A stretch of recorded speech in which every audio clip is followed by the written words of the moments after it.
de Eventos do Ceará foi palco de dois grandes momentos municipalistas semana passada. A PEC Nordeste, já tradicional encontro de amigos e pessoas que trabalham com agropecuária. E ainda o Ceará Sem Fome, um programa do governo do estado do Ceará, que tem como objetivo minimizar a fome no estado através de um programa de transferência de renda direta, uma ação também voltada para o desenvolvimento econômico dos municípios. Walter Bardavil, Olhar Municipal, mais um momento de debate importante para as cidades. E esses dois eventos foi de extrema importância para esse debate municipalista.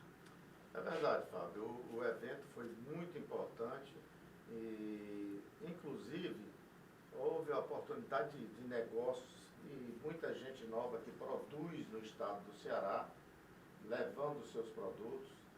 E vocês vão ver aqui daqui a pouco, nós vamos mostrar essas imagens da PEC Nordeste, inclusive Álvaro Lins, né, Álvaro, você que fez a matéria sobre a PEC Nordeste, inclusive Álvaro é nosso colega de trabalho, jornalista também, está aqui conosco, faz parte também da nossa equipe.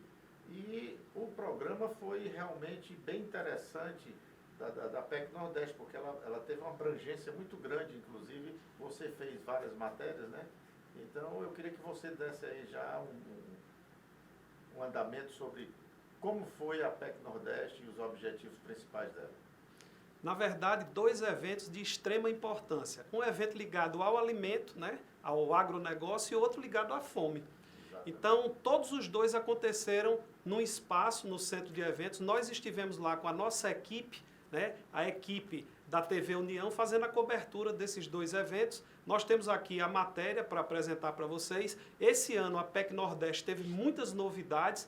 E aí vamos ver a matéria e vamos discutir aqui, vamos conversar um pouco sobre o tema, né?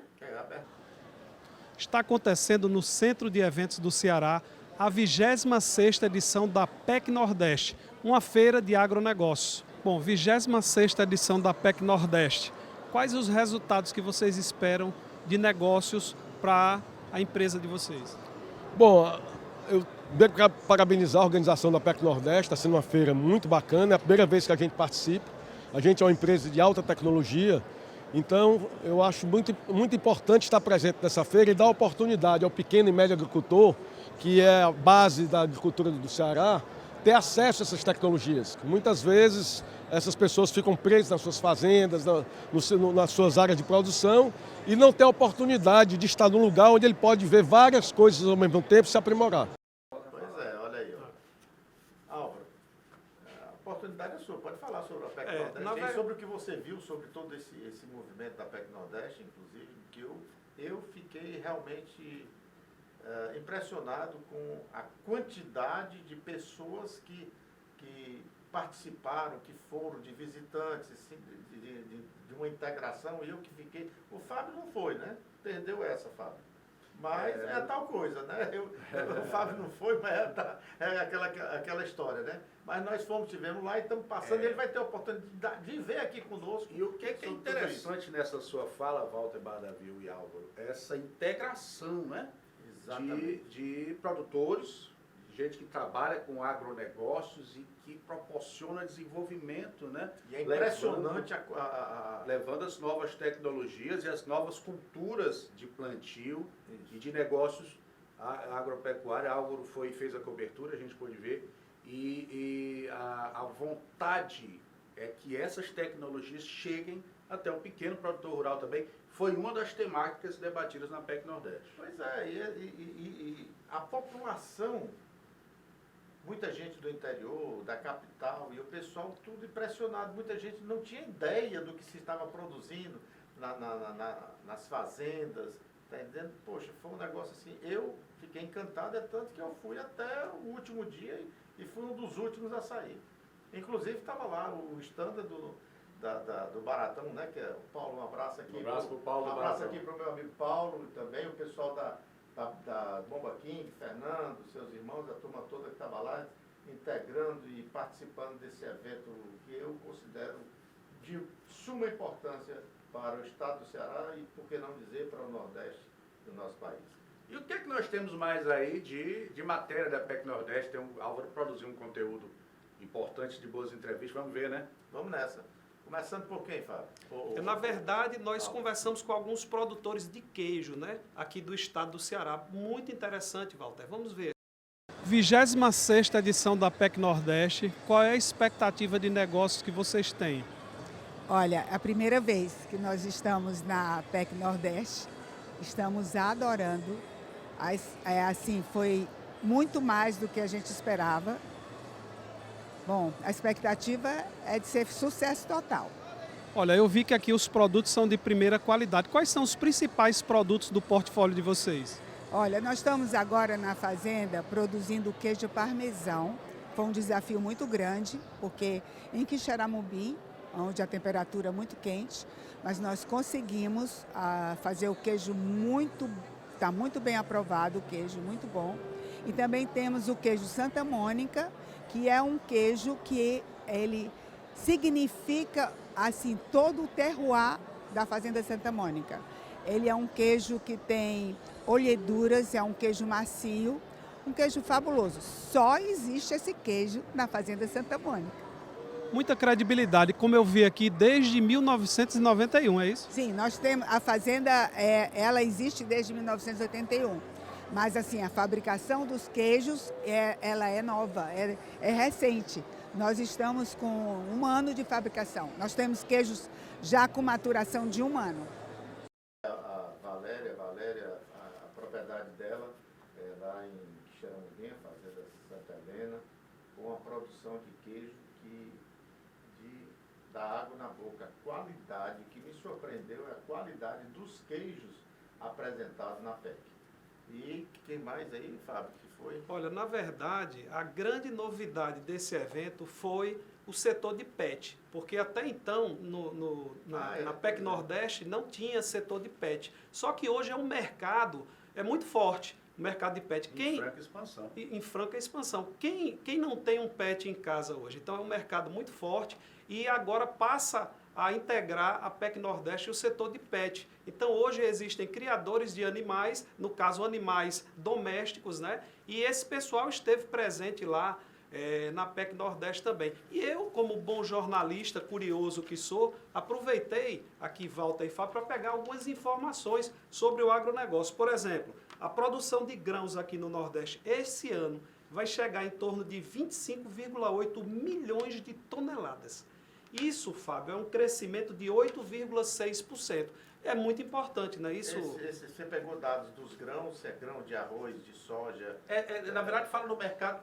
O mercado como um todo. Soja. É isso que eu estou dizendo, por isso que eu estou para esclarecer aqui ao nosso telespectador, porque, na realidade, quando se fala em grãos, não é um só tipo de grão, né? Tem feijão, milho, tem algo no plural. De um modo geral, é a produção que o estado do Ceará... Aí esses dados são do Nordeste? Esse é Nordeste. Isso, Nordeste. Esse crescimento... Todo Nordeste.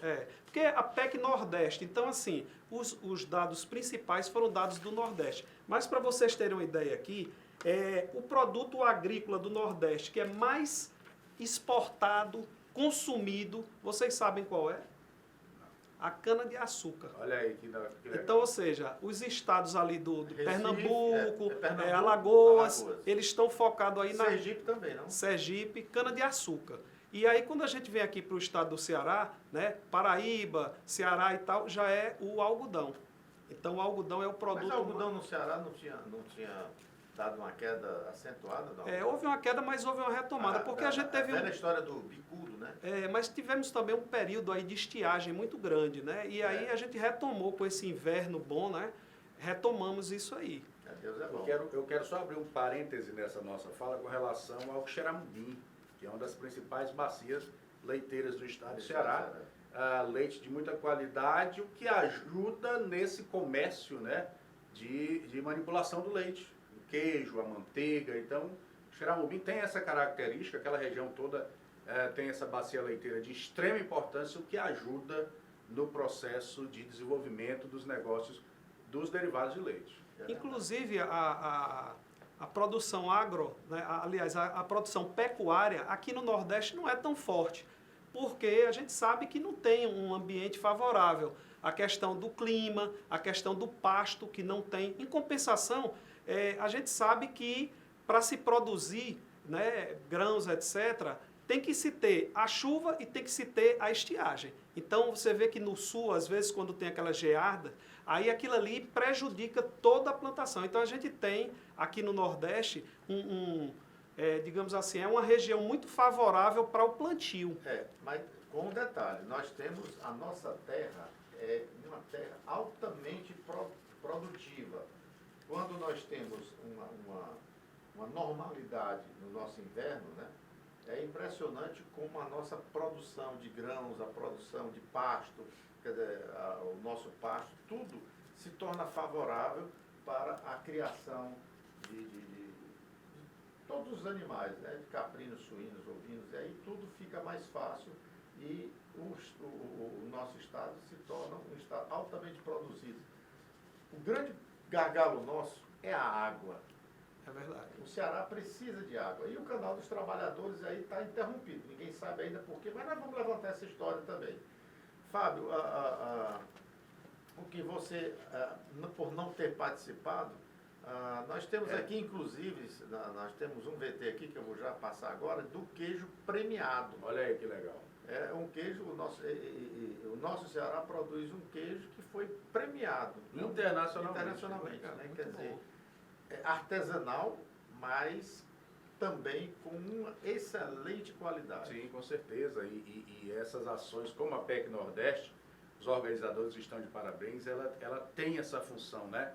De exatamente mostrar o que vem acontecendo na agropecuária cearense, nordestina, servindo aí como base para a exportação, para a troca de experiência com outros estados. Então, eventos como esse, Badaviu e Álvaro, eles têm esse dinamismo e essa vocação para essa integração tão fundamental, tão importante para o desenvolvimento das cidades, o agronegócio, que é um grande vetor econômico desse país, né? E que precisa ser tratado como tal, pela sua importância, pelo seu caráter desenvolvimentista. Você falou aí de exportação, importação. Eu tenho uma notícia muito boa para dar. Disso aí nós vamos mostrar o VT aqui na nossa tela do queijo premiado também. Tá, olha, a informação é a seguinte: o PIB, tá? O PIB agropecuário no Brasil, ele deve crescer em torno de 10,5% agora esse ano. Para você ter uma ideia, a projeção do crescimento do PIB geral do Brasil em 2023 é 2,5%. Ou seja, o agronegócio vai crescer 10%, o PIB do agronegócio, enquanto o PIB do Brasil cresce 2,5%. Então, assim, é o grande negócio do Brasil, é a agropecuária, na verdade. Aí, deixa eu ver esses dados. Só abrir esse parênteses, né? Só repete aí os dados, que é muito importante esses dados para que a gente tenha uma noção exata do que... Olha, informações oficiais, tá? O PIB do agronegócio, a projeção de crescimento no ano de 2023 é de 10,5%. Agronegócio, isso é Brasil.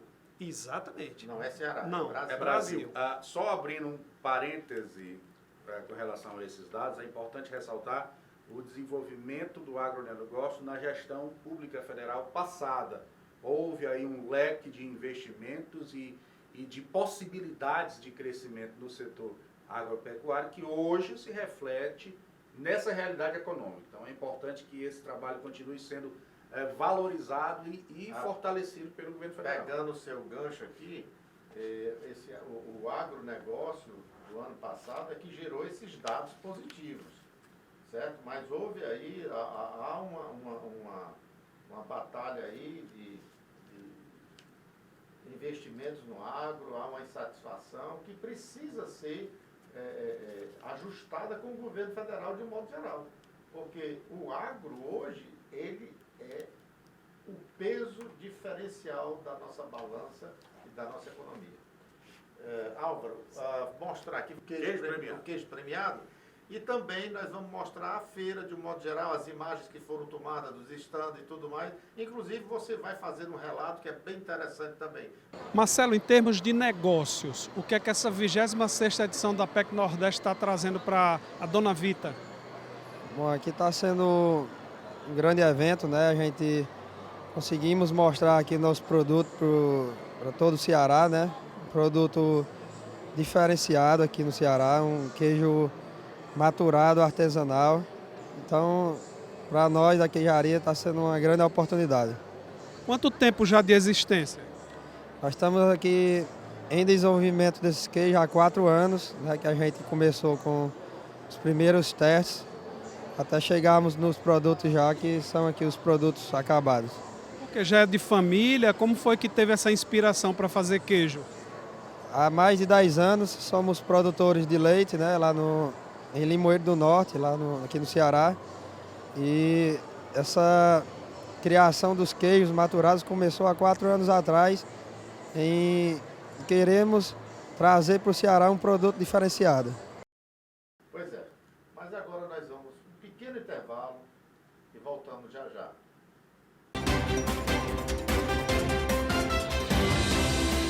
Uma boa colheita começa com a escolha certa. Começa no Baratão da Irrigação. Há 25 anos trabalhando com as melhores marcas para a sua irrigação. Ligue 4009-9090. Ficamos em frente à Ceasa, em Maracanaú.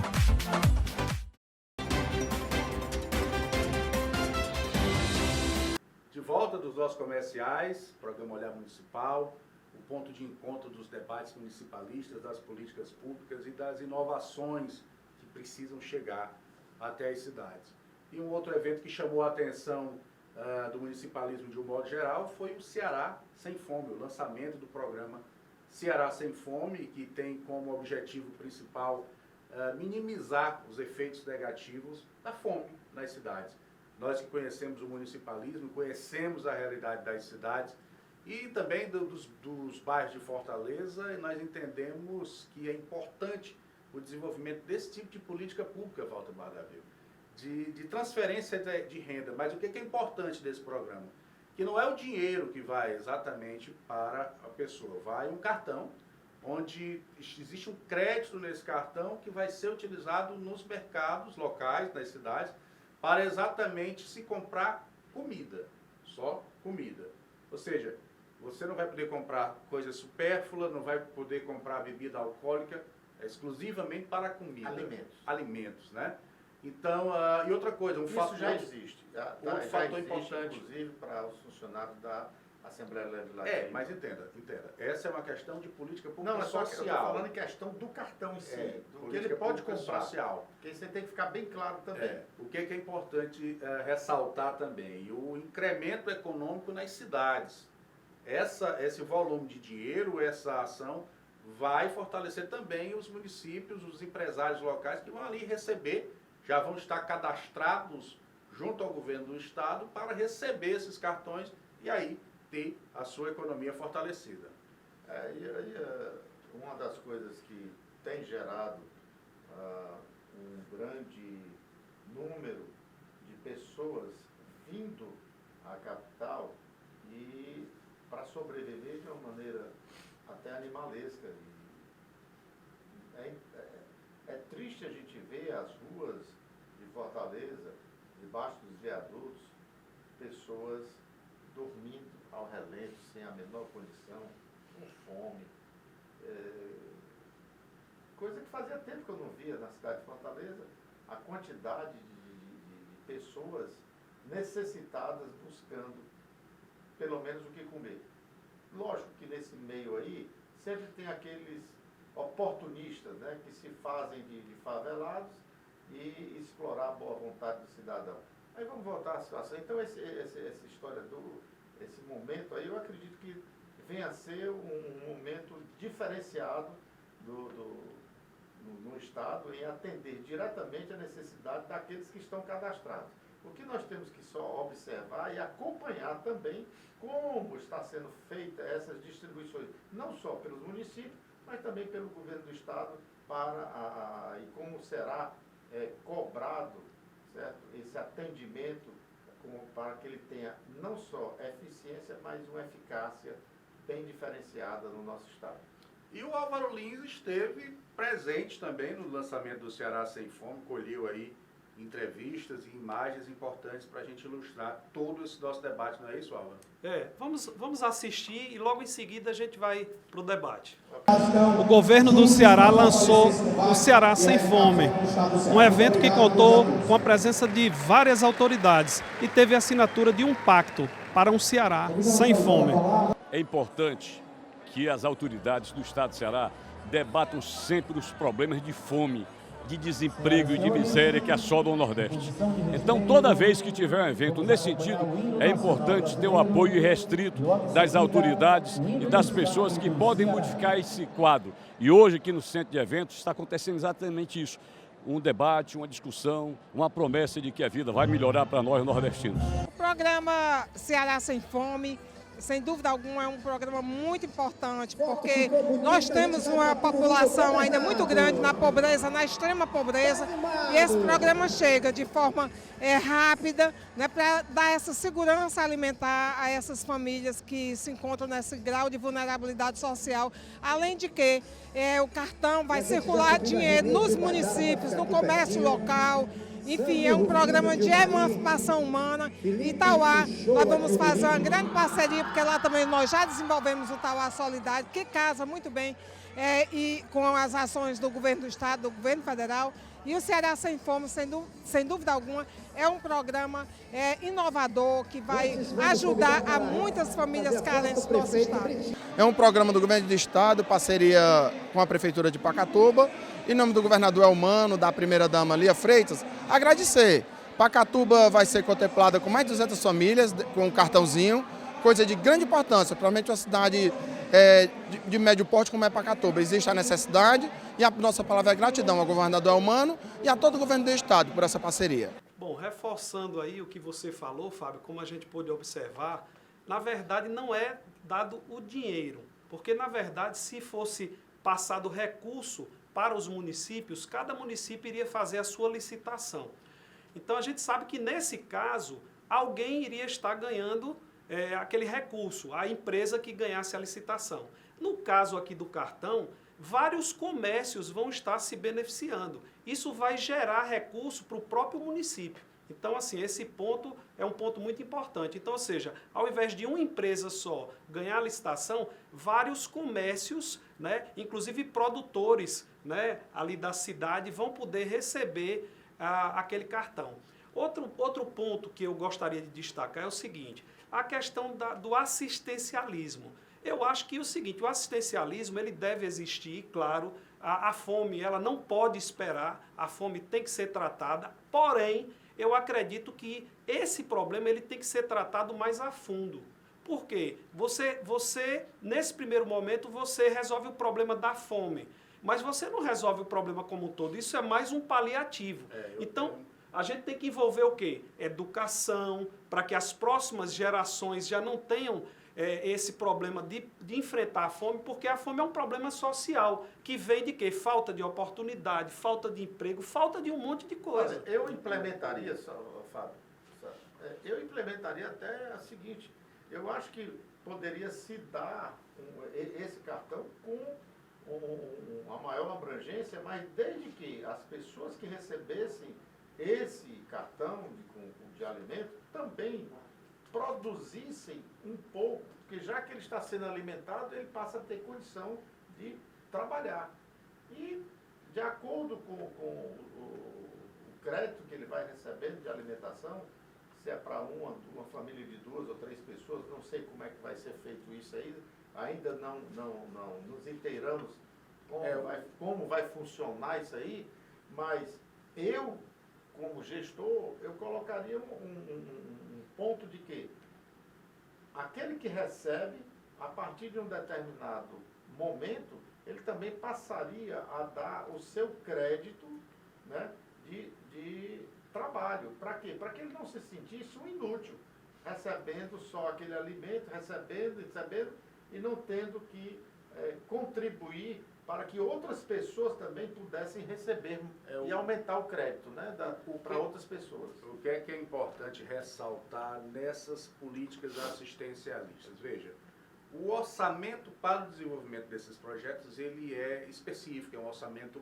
público estadual que pode ser incrementado com recursos federais, através do Ministério de Combate à Fome, né? Então, o que acontece? Esse recurso ele já está disponível já dentro dos cartões, ele não precisa ser licitado em nada, né? É o orçamento público, já está disponível para aquela política pública. O detalhe importante disso, as ações assistencialistas, aí já vem a dica olhar municipal, elas precisam ser acompanhadas de políticas de capacitação, de política de desenvolvimento, alfabetização. Perfeito. E de uma educação profissional capaz de tirar aquela pessoa cadastrada como linha de pobreza, tirar dessa realidade. Abaixo do nível, né? Tirar dessa realidade. Porque qual é o critério para se fazer parte dos programas sociais? Você está abaixo da linha da pobreza, que é meio salário mínimo, uma família a partir de 5 membros, que vivem com meio salário mínimo mês. Então, esses são os critérios para que se cadastre e que se tenha direito aos programas assistenciais, tanto do governo federal como do governo do estado. Então, o que é que deve acontecer? E aí envolve também os municípios, as parcerias no sentido de possibilitar a alfabetização e desenvolvimento. A condição de desenvolver para que ele desenvolva desenvolva profissional. E ainda dentro do município, e não ainda dentro da a capital. contribuição para que os empresários ali nas cidades possam criar empregabilidade, né? Eles possam receber essa mão de obra capacitada, treinada. O que é o detalhe importante? Nunca se atende todo mundo que está abaixo da linha da pobreza. Nunca se tem. Então precisa haver uma rotatividade. Irão querer crescer na vida. É preciso haver uma rotatividade dos programas sociais. As pessoas vão se capacitando, vão conseguindo seus trabalhos, vão saindo da linha da pobreza. E aí coloca-se uma outra gama... Que é para dar oportunidade a outras pessoas. Então, as políticas de assistência social, elas vão existir, tem que existir e ninguém pode acabar com isso. Isso quem tem que cobrar somos nós. Tá? Agora, não só, é eu não estou falando imprensa. que paralelamente se mas a cria população passe a observar, e a população nada mais do que é a população, você que está no interior do estado, você que está na capital, para que você possa acompanhar todo esse desenvolvimento, porque não é só o governo fazer a parte dele, nós temos que fazer a nossa parte. E aonde estiver a coisa não estiver andando a contento, ela seja realinhada, reestudada, sem prejudicar aqueles que já estão recebendo, de maneira que eles também tenham um compromisso de fazer a sua parte, né? Então, é uma mão. Agora, Walter, só falando assim na prática mesmo, né? Você imagina uma pessoa, Fábio, Walter, uma pessoa que está na linha da extrema pobreza. Essa pessoa, normalmente, ela não tem o estudo, ela não tem roupa para se apresentar, muitas vezes a própria aparência dela, né? Eu falo aparência de saúde mesmo. Então, essa pessoa, para se colocar no mercado, é muito difícil. Porque até para participar de um processo de seleção, daí tem um programa específico. Bom, eu estou bem alimentado. Tenho condição de caminhar com minhas pernas, vamos dizer assim.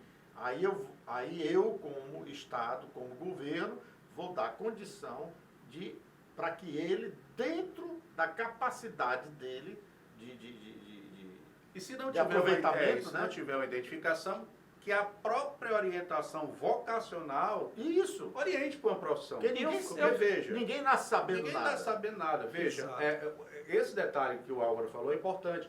A pessoa está abaixo da linha da pobreza, ela não tem a menor condição de pleitear, seja qualquer vaga de for. Mas a partir do momento que ela está cadastrada, que mata a fome, aí se cria perspectiva, se cria possibilidade. Eu vou te dar um exemplo. Só fechando o raciocínio, e os governos, tanto federal, estadual e o terceiro setor, municipal e terceiro setor, eles podem criar uma série de ações conjuntas para que se criem movimentos de capacitação, de dignidade. Isso. Primeira coisa, dignidade. Por exemplo, nós temos aqui a produção da família, né? A agricultura familiar. A agricultura familiar. Mas nem todo mundo tem terra. Mas o governo tem terra. Tá? E ele pode ceder, não só ceder terras para famílias A, B e C, que já estão cadastradas, mas um local até comunitário na área, certo? Com condições dele aguar. Tá? O problema no Nordeste, que sempre vai ser, enquanto não se resolver definitivamente o problema de água, sempre a nossa produção vai ficar capenga, dependendo sempre da água, mas eu continuo batendo na tecla. E aí vem um questionamento, por que é que nós ainda não temos a água correndo? Por que é que se parou, se interrompeu? Isso é uma pergunta Fica que um não quer questionamento, calar. né? É uma pergunta que não quer calar. Tá? A transposição do Rio São Francisco está parada. Aí daqui a pouco ela começa a se autodestruir, porque o que foi construído com o sol batendo, ele vai se acabar. Ele vai arrebentar, vai rachar. E aí quando se resolver jogar água de novo, para que essa água possa irrigar o nosso estado, ou atender as populações beirinhas, aí já fica tarde. Por isso, eu faço até um apelo aqui para o governador e para as autoridades competentes, no caso aí os deputados, que analisem esse caso do São Francisco, para que as pessoas possam receber água. Tem muita gente aí reclamando, o pessoal da agro reclamando, os grandes, os pequenos. Então vamos pensar nisso, gente. Vamos pensar no todo. O Ceará é nosso, o Ceará é dos cearenses também. E vamos aproveitar. O que se foi o outro governo, quem foi que fez, quem concluiu, isso não nos interessa. Interessa funcionar, né? O nosso Ceará abastecido de água.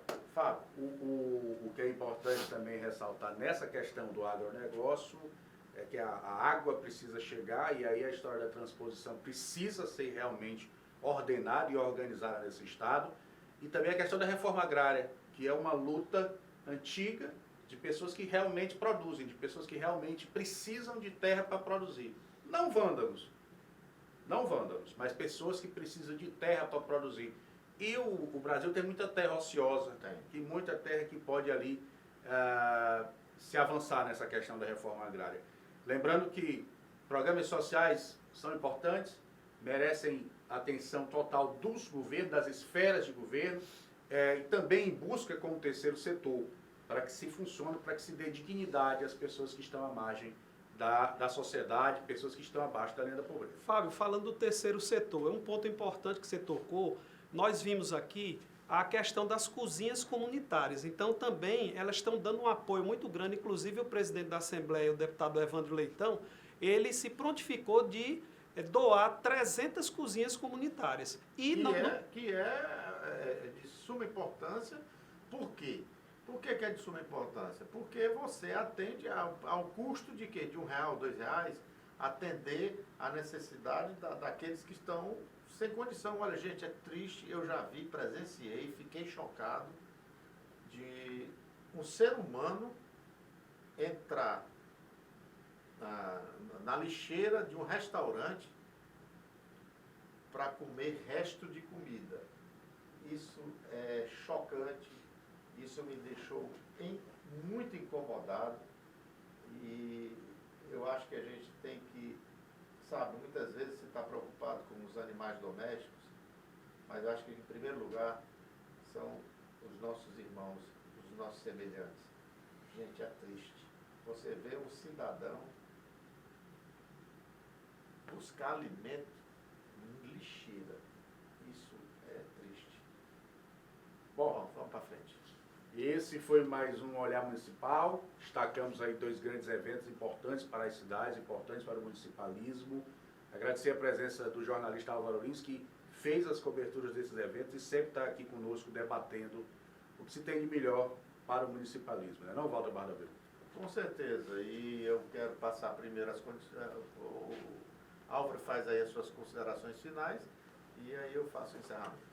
Bom, só tenho que agradecer ao Fábio, a você, Walter, pela oportunidade, trazendo aí para você que está nos assistindo um tema tão importante, que é falar sobre agronegócio e falar sobre a fome. Ok.